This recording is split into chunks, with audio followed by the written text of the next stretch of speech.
Seperti contoh kemarin Taylor Swift itu, kita Indonesia aja yang kurang cerdas menurut saya. Lah kalau orang bisa membook, ya kita book aja. Mesti bayar, kita bayar. Apa namanya? Itu kan persaingan, nggak ada yang salah itu. Ayo kalian bawa aja. Kalau ada masalah beritahu saya. Kita paham betul sekarang mengenai keadaan ekonomi global. Di Cina melemah karena properti juga. Kemudian juga di Amerika juga ada kelemahan karena hutang mereka juga banyak dan seterusnya. Bagaimanapun pasti berpengaruh ke kita. Tapi ada hal yang kita lupa, banyak di luar lupa. Pemerintah itu sedang melakukan transformasi yang menurut saya masih tanpa kita sadarin. Seperti e-katalog, itu kan transformasi, efisiensi, pembangunan yang berkualitas, pertumbuhan yang berkualitas, spending yang berkualitas. Jadi bukan hanya sekedar supaya uang itu habis dibelanjakan, tapi juga harus sasaran jelas. Jadi kita harus membuat pengukuran daripada setiap prosesnya. Nah, efisiensi itu bisa dilakukan dengan digitalisasi. Saya beri contoh, penerimaan pajak, royalti misalnya dari batu bara. Dengan menggunakan Simbara, itu kita bisa naik berapa puluh persen penerimaan pajak kita, royalti kita. Yang dulu sulit, sekarang setiap orang yang punya tambang masuk dalam sistem Simbara ini.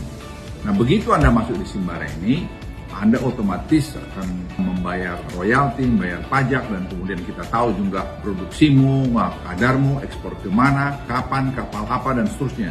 Nah, ini satu sistem yang tidak pernah kita lihat sebelumnya. Dan ini pasti mengurangi korupsi. Sekarang sistem ini jalan, mulai jalan ini. Sekarang kita bikin dengan batu bara, dengan nikel, nanti juga dengan kelapa sawit. Presiden sudah merintahkan, kita harus buat peraturan itu yang betul-betul ada benang merahnya. Sehingga kita tidak mau melihat peraturan yang mengunci peraturan lain. Peraturan harus mendukung untuk pencapaian tugas pokok yang diberikan. Dan itu kita kerjakan sekarang ini. Dan seperti sekarang masih ada misalnya di KLHK itu masalah kelapa sawit 274 triliun roughly yang belum tertagih, itu hasil audit BPKP, semua kami audit sekarang.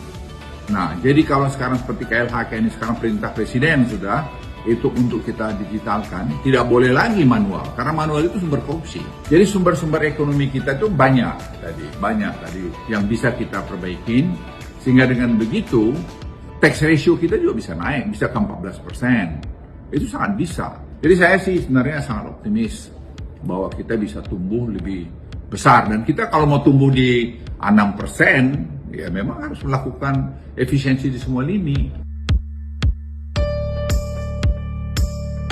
Gaptek ini, kita mau supaya Dukcapil ini bisa jadi salah satu sumber data. Sehingga kita hanya punya satu single ID. Artinya apa? Kita punya misalnya subsidi pupuk 30 triliun atau lebih mungkin. Itu langsung targeted aja kepada orang yang nerima. Pupuknya sudah disiapin, dia tinggal beli. Nggak ada perantara lain lagi. Nah, dengan begitu efisiensi tercapai dan tadi mendapat harga pupuknya benar. Dan kualitas pertumbuhan itu, kualitas ekonomi itu juga tambah baik. Semua kementerian lembaga itu punya app sendiri, punya portal sendiri. Sekarang kita bikin satu.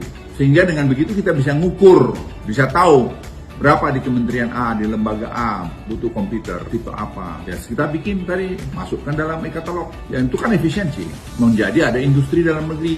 Karena captive marketnya, teknologinya bisa dikembangkan. Kemarin kita lihat di Bali, anak-anak dari TB itu membuat penelitian, membuat drone sendiri yang bisa masuk sampai ke pipa untuk melihat minyak dan sebagainya, itu kita gunain. Jadi apa saja bisa, asal semua berkolaborasi. Seperti contoh kemarin Taylor Swift itu yang di Singapura. Kita aja yang menurut saya, maaf ya kalau saya bilang kita Indonesia aja yang kurang cerdas menurut saya. Lah kalau orang bisa membook, ya kita book aja. Mesti bayar, kita bayar. Apa namanya? Itu kan persaingan, nggak ada yang salah itu. Sekarang peraturan sudah online semua, nggak bisa lagi seperti yang lalu. Orang 6 bulan ke depan sudah bisa merencanakan bahwa dia mendatangkan sipolan baru. Saya kemarin sudah bicara itu sama beberapa orang yang bisnisnya di sana. Ayo kalian bawa aja. Kalau ada masalah beritahu saya. Mungkin bawa bisnis kok, coba di Singapura sampai 9 hari. Jadi dia Singapura yang hebat, cerdas, cerdik.